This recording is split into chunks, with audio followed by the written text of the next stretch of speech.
নৃত্য করছে। হ্যাঁ, সবাই অন্যমনস্ক হয়ে গেছে, সবাইকে ফিরিয়ে আনতে হবে। হ্যাঁ, সবাই হাত তুলে নিতাই গৌর হরি বল। সবাই হরি নামে গৌর নিতাই, বাহু তুলে নাচে দুটি ভাই, হরি নাম বিলাই। কৃষ্ণ ভোলা বহির্মুখে ডেকে বলছে, এই যে কে নিবি আয়, তোরা কে নিবি আয়, হরি নাম বিলাই, কে নিবি আয়, তোরা কে নিবি আয়। একটাও পাল হয় না, হচ্ছে না। ও মাগো, কি হয়েছে, রাগ করেছো? ঘুমাচ্ছি? হ্যাঁ, সবাই সবাই হাত তোলো, সবাই মিলে নিতাই গৌর হরি বল, সবাই মিলে করতালি দেবে।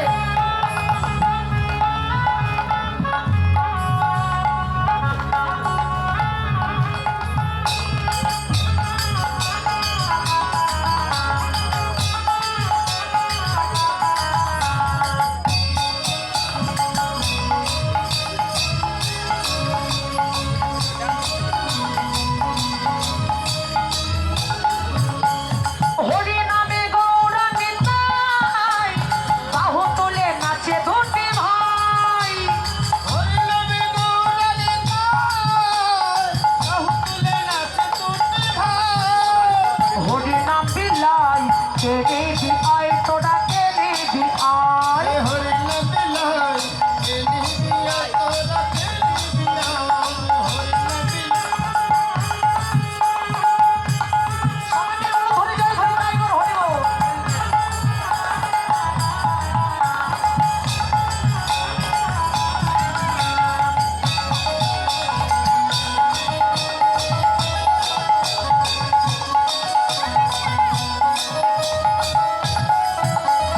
ভক্ত রূপে স্বয়ং ভগবান, দানে দানে হরি নাম বিলাই, নাম নিলে বদলে অনায়াসে ভব সিন্ধু পার হওয়া যায়।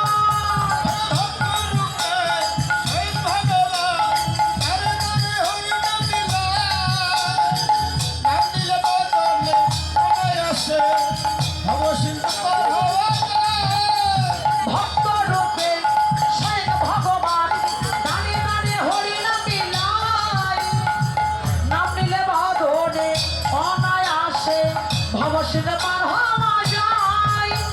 কলি জীবন ধরতে এলো যে ধরায়, হরি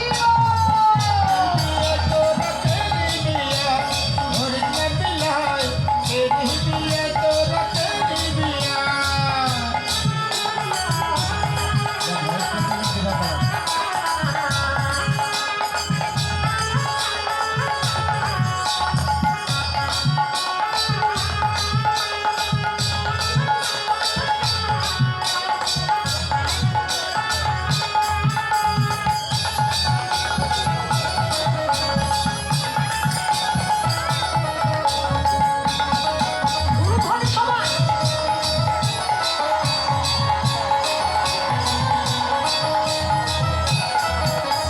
বৃথা কাজে দিন চলে যায়, সদয় হয়ে অচেতন, না কপিলে ধন্য হবে সাধের মানব জন। বৃথা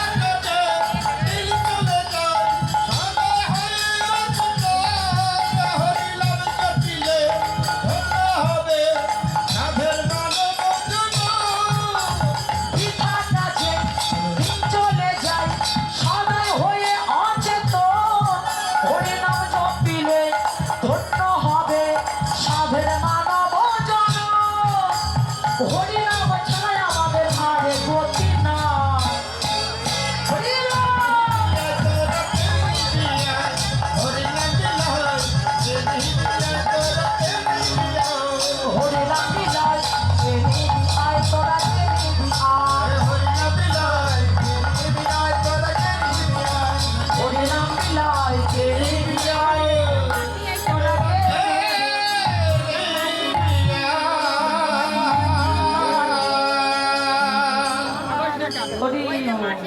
আশীর্বাদ করি।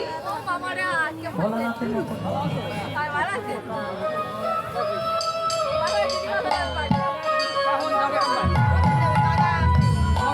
এই যে আমি কোথায় ছিলাম কোথায় ছিলাম মনে করে দিতে হবে। আমি কোন কথার উপর দাঁড়িয়েছিলাম গো মনে আছে? মনে নাই? কোন কথার উপর দাঁড়িয়েছিলাম? আরে বাবা এদিকে মোচা টোচা পাওয়া যায় না নাকি গো? হ্যাঁ মোচা, ও মোচা ছাড়িয়ে গেছি। বাহ, ভগবান কথা দিলেন শ্রীধর, জগতে কেহ নাই যার আমি আছি তার। কথা দিলাম যেদিন তোমার এহলোক ছেড়ে যাবার সময় হবে, তোমার কৃষ্ণ বলা পাখিটা, হরি বলা পাখিটা যেদিন আমার ভব নদীর ঘাটে গিয়ে দাঁড়াবে, আমি ভবপাড়ে কাকতারি হয়ে আমি ভগবান তুমি ভক্ত, তোমাকে ভব নদী পার করে দেব। তাই গৌর হরি হরি বল, হরি বল, হরি বল, হরি বল।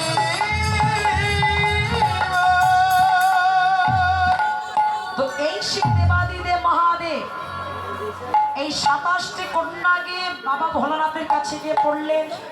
তো বাবা ভোলানাথে ডেকে বললেন, তোমাদের স্বামী পুনরায় ফিরে আসবে। প্রভাস নদীর তীরে স্নান করে ওই জল যখন শিবরাত্রিতে আমার মাথায় ঢালতে পারবে। আমার তোমাদের দিকে শিবরাত্রি হয়, জল ঢালো, ঠান্ডা লেগে যায়। ও বাবা ঠান্ডা লেগে যায়। এই যে তোমরা জল এখনো ঢালো, আগে তো জল ঢেলেছিল বিয়ের আগে। কি বলতে বাবা তোমার মতো যেন স্বামী পাই ঘুরি মোটা? কি গো বাবা ভোলানাথের মাথায় জল ঢালতার তোমার মতো যেন ঘুরি মোটা বল পায়। পেয়েছো? তোমরা পেয়েছো কিনা জানি না, তবে আমি বাবার মাথায় জল ঢালতাম আর বর চাইতাম তোমার মতো যেন ভুড়ি মোটা বর হয়। পেয়েছি গো মা, দেখেছো? ও দিদি ওই দেখো ভুড়ি মোটা। এই যে, এই যে, এই যে। একেবারে ভুড়ি না ভুড়ি মোটা।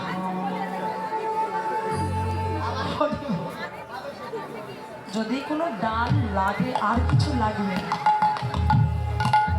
অনেক নামে ডাকি, আমার কুম্ভকর্ণ বলি, খায়ার ঘুমান রাবণের ভাই। যাই আশীর্বাদ করবে এই কুম্ভকর্ণটাকে সঙ্গে করে হরি কথা বলতে বলতে যেন এহ জগতে ছেড়ে পরল গমন করতে পারি। তাই গৌর হরি হরে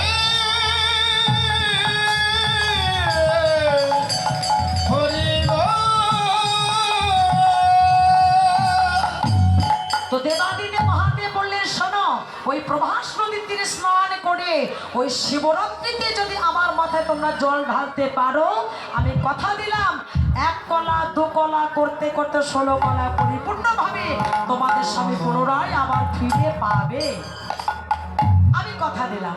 তবে অর্ধেক বিন্দু আমি ধরে রেখেছি, এটা আর কেউ ধ্বংস করতে পারবে। বাকি থাকলো কয়টা বান? আমি ওই জায়গায় কিন্তু এসেছি, আমি ভুলে যাইনি। আপনারা ভুলে গেলে পারেন, কিন্তু আমি ভুলিনি। কয়টা বানের কথা বলেছি? 3টি বান চলে গেছে, এবার আছে 2খানা বান। এবার 4র্থ বান মারলেন দেবাদিদেব মহাদেবকে। মহাদেব নদী পার হয়ে চলে যেত কোথায়? বোম্বে। হ্যাঁ বোম্বে যেত। ও মা, ভোলানাথ কি বোম্বে যেত নাকি? এই কোথায় যেত? কৈলাস? না না না না, শ্রীমদ ভাগবত। আমি শাস্ত্রের বাইরে কোনো কথা বলবো না। ভোলানাথ পানে জর্জরিত হয়ে চলে যেত কোথায়? কুচনি পাড়ায়। শাস্ত্রে প্রমাণ।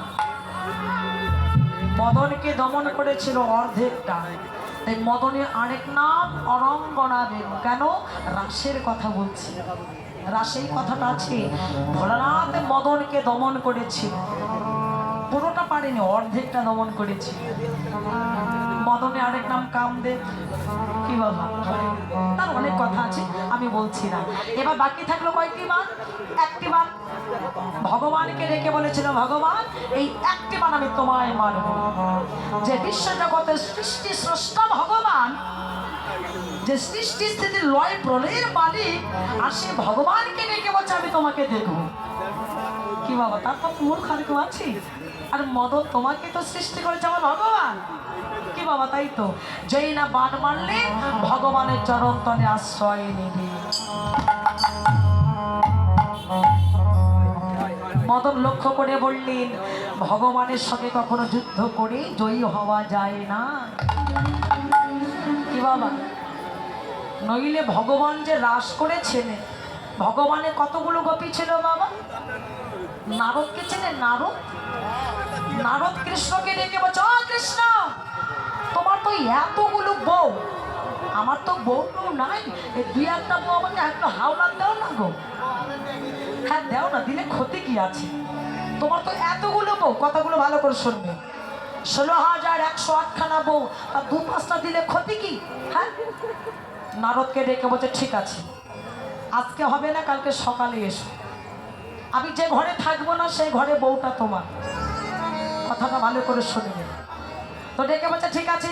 নারদ একেবারে সকালবেলা হেভি করে সেজে গুজে গেছে, বডি স্প্রে মেখে গেছে, পাউডার মেখেছে, স্নো মেখেছে, যে ভগবানের বউ আমাকে দেবে, কি আনন্দ বাবা। এই যে যাচ্ছে, বড় আনন্দ করে যাচ্ছে। ভগবান বলছে দাদা তোর দেখাচ্ছি মজা। এবার নারদকে দাঁড়িয়েছে, কৃষ্ণ আমি এসে পড়েছি, শুরু করে দাও। এবার ঘরের দরজা খুলে গিয়ে দেখে ভগবান ত্রিভঙ্গ মূরতি ঠামে দাঁড়িয়ে আছে। হলো এ ঘরে কৃষ্ণ আছে, এ ঘরে হবে না। ভগবান বলেছে যে ঘরে আমি থাকবো না সেই ঘরে বউটা তোমার। এবার আরেক ঘরে গেছে, আরেক ঘরে গিয়ে দেখছেন বাবা ওই রুক্মিণী চরণ সেবা করছে। না, এ ঘরে হবে না।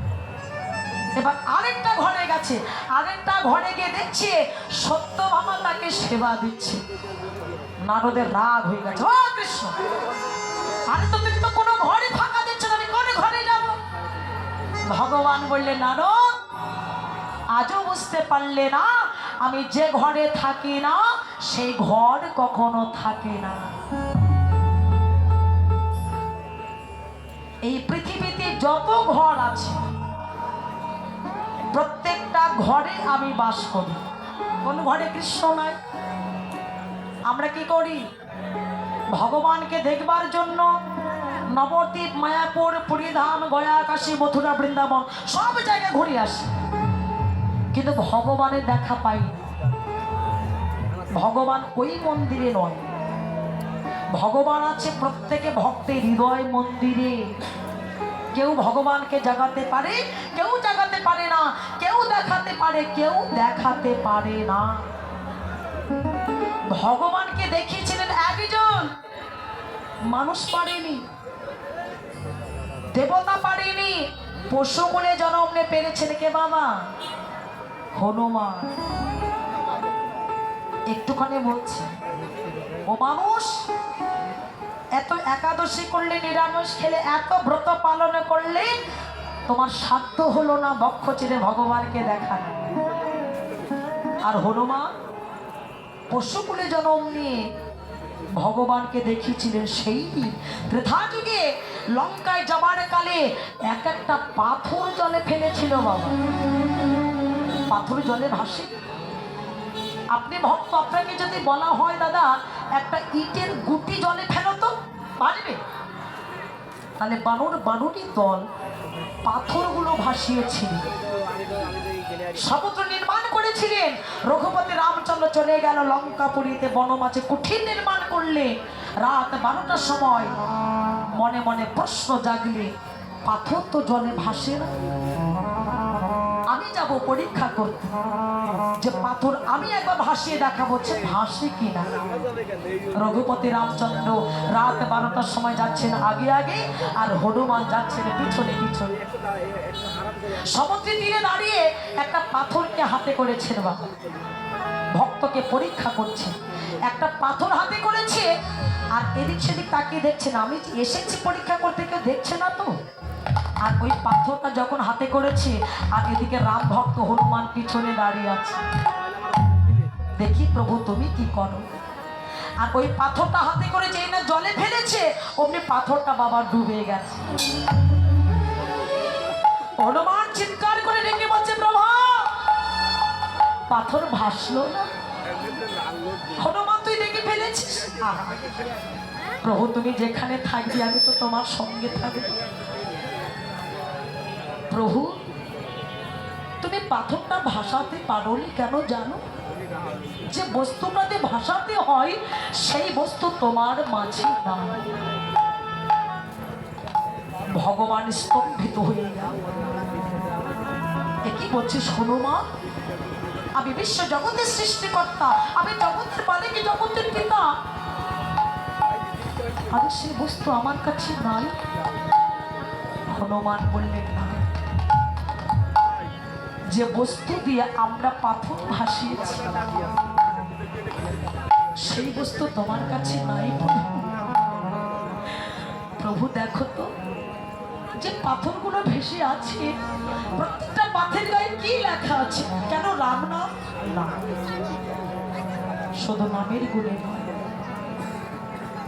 শুধু নামের গুণে ওই পাথরগুলোকে হৃদয় মাঝে জড়িয়ে থাকে। দুটি নয়ন জলের পাথরগুলোকে ভাসিয়ে নিয়েছিলাম। প্রভু যদি নয়ন জলে পাথরগুলোকে না ভাসাতে পারতাম ওই পাথর কখনো জলে ভাসত না। হনুমান যে ভালোবাসা বিশ্বাস একটা দেবতার মাঝে নাই, যে ভালোবাসা বিশ্বাস একটা মানুষের মাঝে নাই। তুই আমাকে এত ভালোবাসিস। হনুমান বল বাবা কি চাইবে আমার কাছে? হনুমান ডেকে বলেছিল প্রভু চাইতে বলছি, কি চাইবো তোমার কাছে? তবে হ্যাঁ যদি চাইতে বলো আমি তোমার কাছে একটি বস্তু চাইব। পশু বলে জন্ম দিয়ে সেটা আমার দুঃখ না। যদি আবার কখনো ধরার মাঝে জন্ম দাও প্রভু কৃষ্ণ বলার বদল করে জন্ম দিও। হনুমান জগতে তোর মতো করে কেউ কখনো চাই কথা দিলাম হনুমান এই যুগে হবে না রে। কলিযুগের মাঝে আমি ভগবান হয়ে কথা দিলাম তোর নাম হবে মুরারি গুপ্ত। প্রভু আমি কি তোমার চরণ পাবো? বলে পাবে। যেদিন ঐশ্বর্য পরিত্যাগ করি, রাজপ্রাসাদ পরিত্যাগ করি, সারা মাখন পরিত্যাগ করি, যেদিন আমি গৌর হয়ে নদিয়ার মাঝে যাব সেদিন কথা দিলাম তুই ভক্ত আমি ভগবান তোর মনোবাসনা পূর্ণ করব। যা রাবণকে নিধন করে বিভীষণকে রাজ্য ফিরিয়ে দিলে। রাম অযোধ্যায় ফিরে চলে গেল, হনুমান মায়ের কোলে ফিরে গেল। মাকে ডাক দিয়েছে মা। মা ঘর থেকে বাহিরে এসে দাঁড়িয়ে বলছে হনুমান এসেছিস? মা একই তোমার অবস্থা? হনুমান এসেছিস যখন দেখা রে বাবা, না জানি কখনো কোন সময় ডাক এসে যায়, মনে বড় বাসনা হয়েছে। আমি তোর কাছে যে বস্তু চাইবো বাবা দিবি। কি চাইছো মা? হনুমান বয়স তো হলো, এই যাওয়ার কালে অন্তিম কালে মনে বড় বাসনা হয়েছে একবার তীর্থ ভ্রমণ করাবে। আমার মন চাইছে একটু তীর্থ ভ্রমণ করব। ও মা তুমি কেন তীর্থে যাবে? শোনো মা, যার চরণ থেকে তীর্থের উৎপত্তি হয়েছে তাকে তোমার কাছে টেনে নিয়ে আসবো। পারবি হনুমান? তুই পারবি ওই তীর্থকে আমার কাছে নিয়ে আসতে? কেন পারবো না, তুমি দাঁড়াও। জয় শ্রীরাম বলে ছুটে চললেন অযোধ্যা। প্রভু দেখি হনুমান এই তো গেলি, কেন এলি? মা তোমাকে ডেকেছি, মা তীর্থ ভ্রমণ করতে চাই। আমি জানি তোমার চরণ থেকে তীর্থের উৎপত্তি হয়েছে। একবার চলো না আমার মায়ের কাছে। রঘুপতি রামচন্দ্র বলছে, চল হনুমান, আর বিলম্ব করিস না, চল আমি যাব। ভগবান আসতে কি সময় লাগে? এক নিমিষে এসে দাঁড়িয়েছে। মা ঘরে বসে আছে, ডাক দিয়েছে, হনুমান মা একবার বাইরে সবে কাকে নিয়ে এসেছি। যেই না মা অঞ্জনা ঘরের বাহিরে দাঁড়িয়েছে, রঘুপতি রামচন্দ্র ছুটে গিয়ে মা অঞ্জনার চরণের সষ্টকে প্রণাম দিয়েছে। ও মা,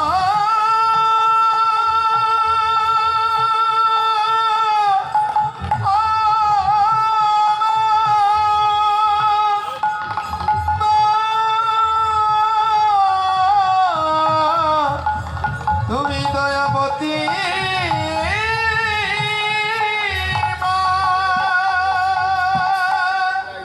মা অঞ্জনার ছবি কোটে বললেন, দয়াময় আমি অমূল নরী জাতি, এই অভাগিনী কাঙালির চরণে কেন প্রণাম দিয়েছ? তুমি আমাকে প্রণাম করেছ, আমাকে তো নরকে যেতে হবে।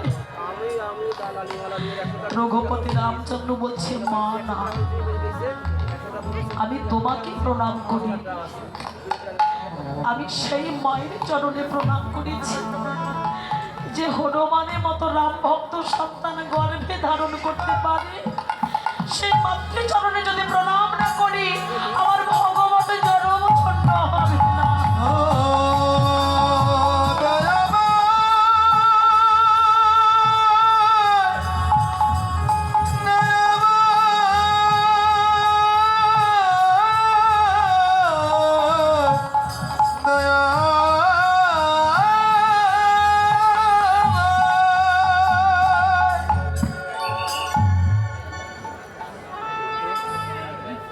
রঘুপতি রামচন্দ্র ডেকে বলছে, মা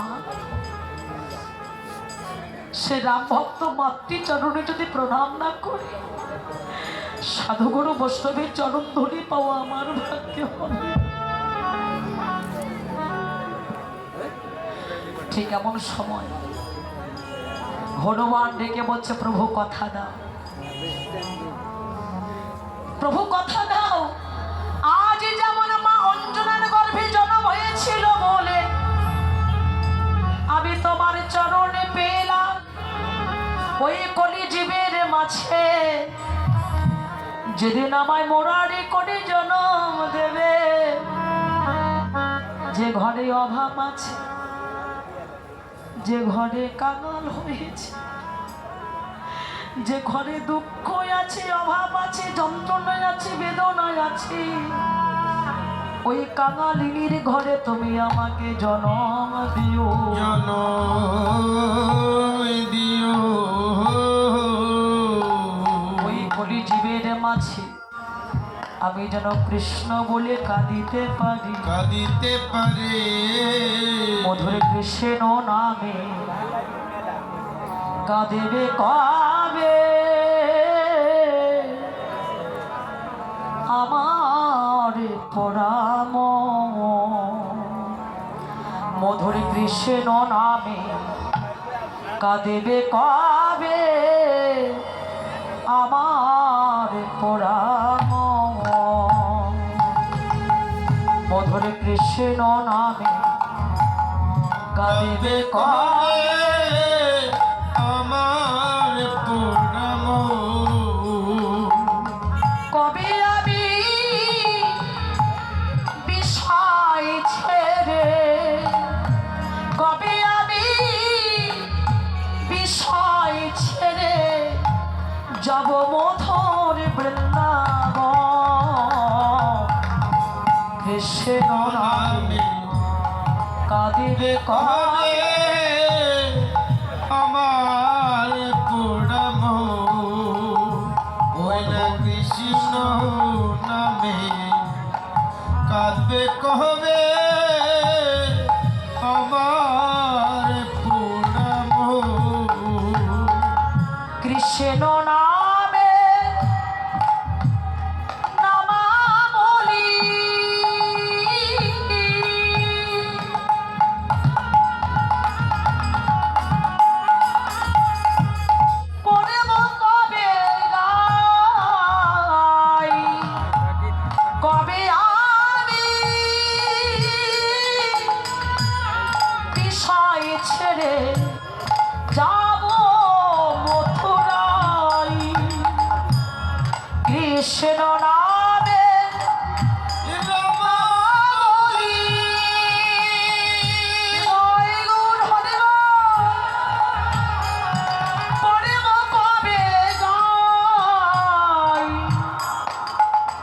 কবে আরে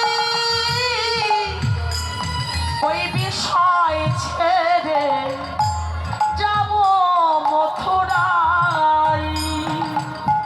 কৃষ্ণ আমার জীবন মরণ, হরে কৃষ্ণ আমার জীবন মরণ, কৃষ্ণ আমার জীবন মরণ, কৃষ্ণ আমার প্রাণ। হরে কৃষ্ণ নামে কাঁদবো কবে আমার পোড়া মন। হরে কৃষ্ণ নামে কাঁদিবে কবে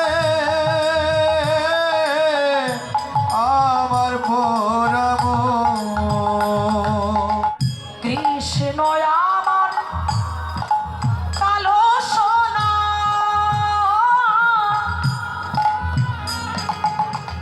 বনমালী সারা। হরে কৃষ্ণ আমার কালো সোনা,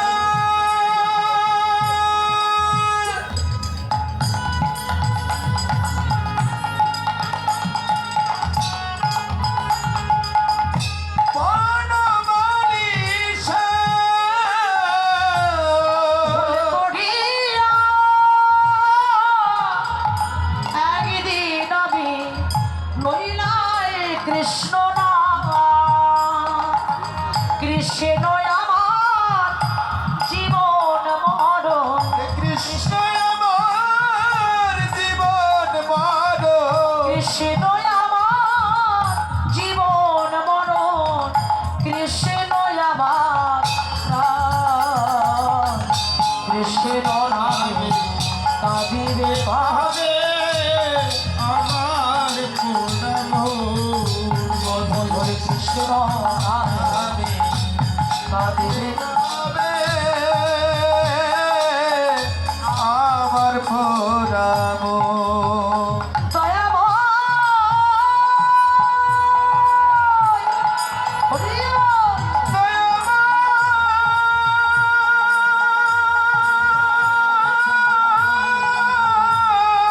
কৃষ্ণ নামে আমার পোড়া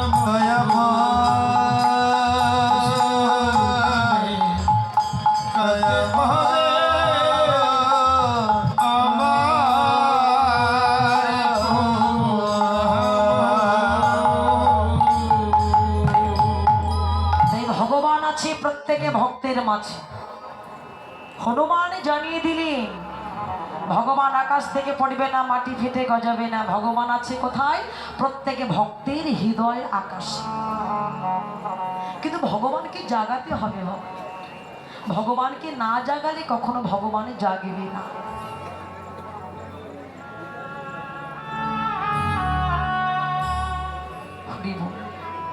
তাই জগৎকে ডেকে বলছে জাগতিক জগতের চাঁদ তুলনা হবার নয়। কারণ এই জগতের চাঁদের ক্ষয় আছে, বৃদ্ধি আছে, পক্ষ আছে, পক্ষ আছে। অপ্রাকৃত জগতের গৌর চাঁদ, যার কোনো ক্ষয় নাই, পক্ষা নাই, কোনো পক্ষ নাই। আমার গৌর চাঁদ নিষ্কলঙ্ক চাঁদ, যার কোনো কলঙ্ক নাই। চাঁদের সঙ্গে গোড়া রূপে তুলনা করলেন, তুলনা হলো না। এবার তুলনা করছেন কার সঙ্গে? সুবরণ বরণ নিজ হেরি কুমারণ। আজ সুবরণ বরণ নিজ হেরি কুমারণ।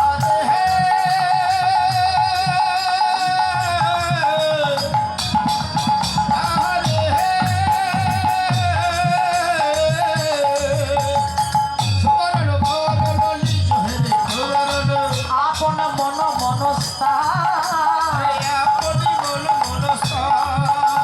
দেখো যেন মন ভরে না, দেখো যেন মন ভরে না। এই যে সোনার বরণ গোড়া রূপ দেখো যেন মন ভরে না। ও নাগরী, আমি দেখলাম গোড়া রূপ বর্ণনা করছেন কার সঙ্গে? সুবরণ। সুবরণ মানে কি বাবা জানেন? সোনা। সোনার অনেক নাম আছে। হেম মানে সোনা, কাঞ্চন মানে সোনা, হেতাক মানে সোনা, সুবরণ মানেও সোনা। আমার সোনা কার কাছে নাই? সোনা কার কাছে নাই বলো তো? হ্যাঁ, সোনার হার সবার গলায় আছে, কিন্তু জগৎপতি ভগবান গৌর হরি প্রত্যেকে একটা হার উপহার দিয়েছে। কয়জনের গলায় আছে?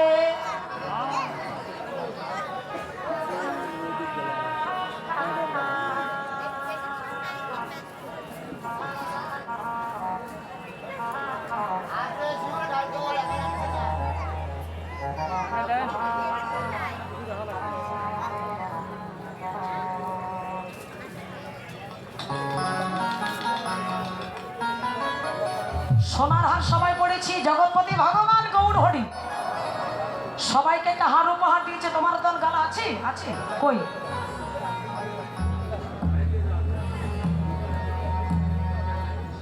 মায়েদের দেখেছি, আপনাদের গলায় আছে?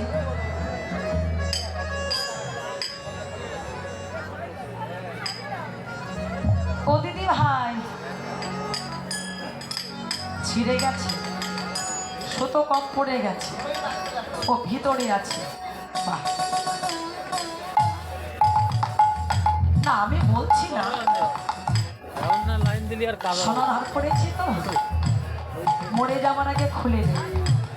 ভালোবাসা মানুষেরা, আপনি পথে বের হবেন, চোর ধরবে, ডাকাত ধরবে, কত শত্রু আসবে, আর এই যে জগৎপতি গৌর হরি যে হার উপহার দিয়েছে, এখন সোনার ভরি কত করে? 2 লাখ পার হয়ে গেছে, 6। আর এই হারের মূল্য কত? হ্যাঁ, 50 না, একটু বেশি আছে বাবা। 100 টাকা, 200 টাকা, 500 টাকা, তার বেশি তো নয়। পড়বে, যারা পড়েননি আমি সকল ভক্তের চরণ ধরে বলবো, সবাই মিলে পড়বে। তাই গৌর হরি।